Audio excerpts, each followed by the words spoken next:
Hello, folks. Thank you once again. Welcome to Communication Moments with Dr. Godswill Oki. I welcome you to the new season.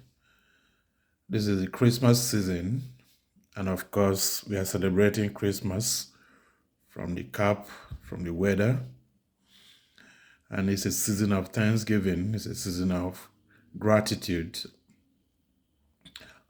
For our discussion today, we shall be looking at a topic that has been coming in.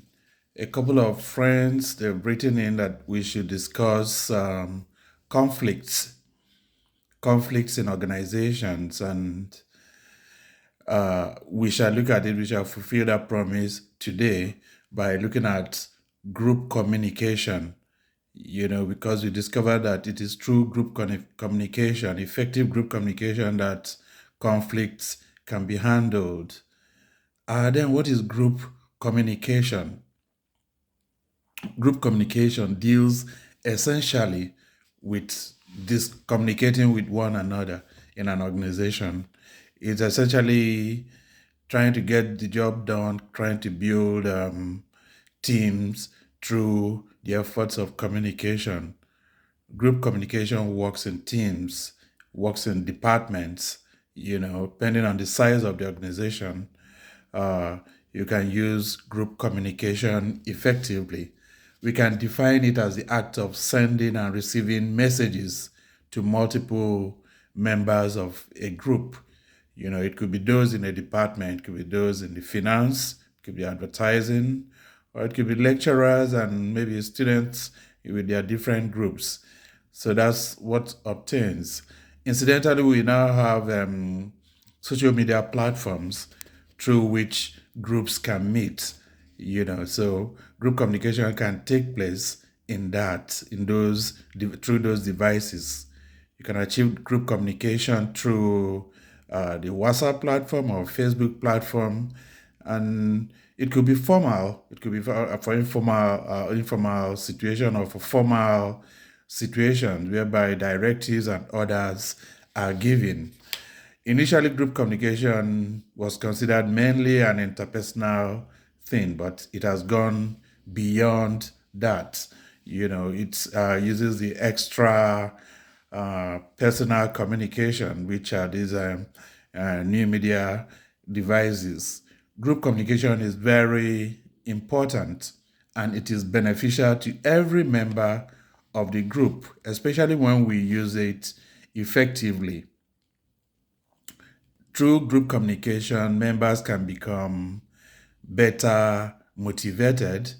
Through group communication, members can relate with what is taking place in the organization. And through group communication, you work to achieve harmony, and you work to achieve the goals of that organization. Some of the benefits are numerous, but we shall just highlight some of them. You know, through group communication, you provide the avenue for members to create and to share solutions. It encourages members to make decisions in a group. May have the group leader, depending on the kind of organization and the kind of group, and people will share their thoughts. It creates a way for teams to build up support for one another, which is very important, especially when we consider the implication of conflicts in the organization. Group communication comes in handy because when you build a rapport, when you build the camaraderie, everybody can look out for the other person, one for all for one, as they say. It also establishes mutual respect and understanding among group members. When people communicate, when they know their values, when they know their different opinions, incidentally they respect one another. Then it makes for clarity and transparency, in that group. When there is communication, you ventilate and you can discuss one with the other. You share your thoughts, you share your aspirations, and the other one talks about his or her prejudices too.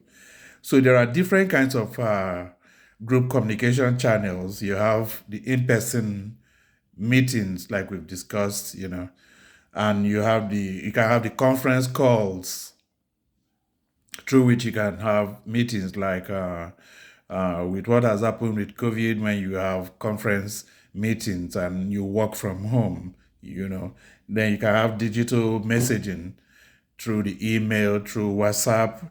And of course, you have the formal ones, like signing of memos for much more formal and serious communications, as may be the case.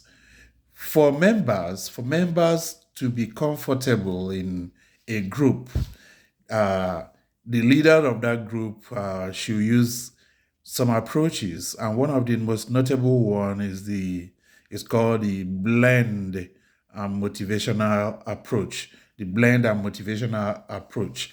Through that, people will recognize themselves as working for each other. People will recognize their differences, and it can help to resolve conflicts. It helps to resolve conflicts, differences of opinions, and misunderstandings.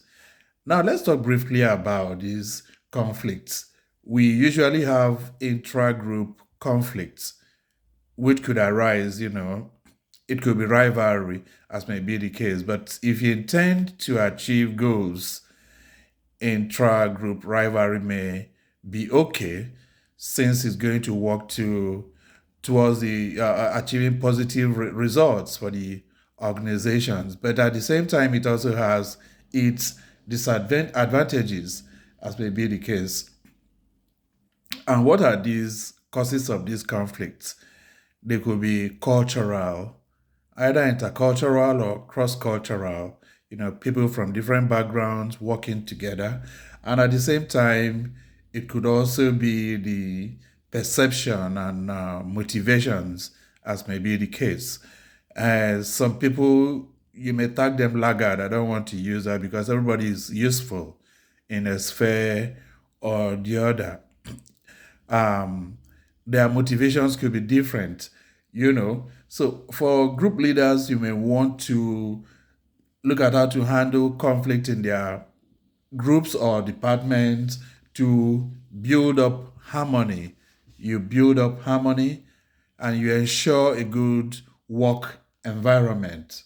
So it becomes important to identify reasons for such conflicts. And this could be motivation, or even the lack of motivation, like we've mentioned. And a simple framework we may use for that is the Abraham Maslow's hierarchy of needs. You have the five different groups. You have those with physiological needs, you have those with social needs, love needs, and then you have the self actualization needs.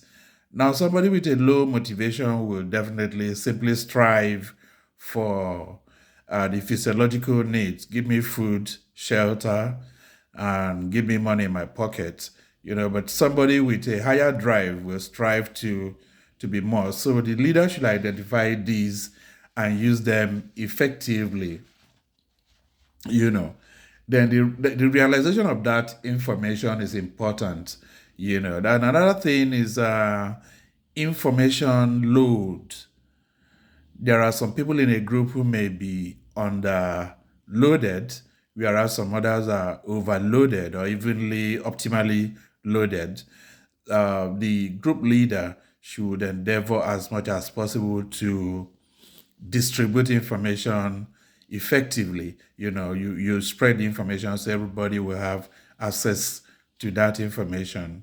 And with that, you're able to, because when somebody has information, he or she is better motivated, and you don't feel like you don't matter. So with that, um, you can overcome some conflict, as may be the case. Now, there are certain things that group communication can do. Incidentally, we are running out of time, but have it in mind that one of those things in group communication which help will be to encourage open discussion. When you discuss openly, you know your mind and the other person knows his mind, and and you're able to work as one. It helps you to form policy, and it helps you to get a direction as to the group.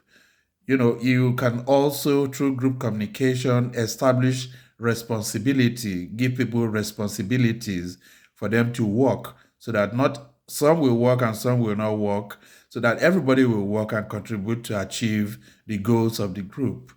And finally, there should be an emphasis on teamwork. There's no rocket science about this. When people work together as a team, you achieve results, and it is the place of the leader of that group to ensure that that is achieved.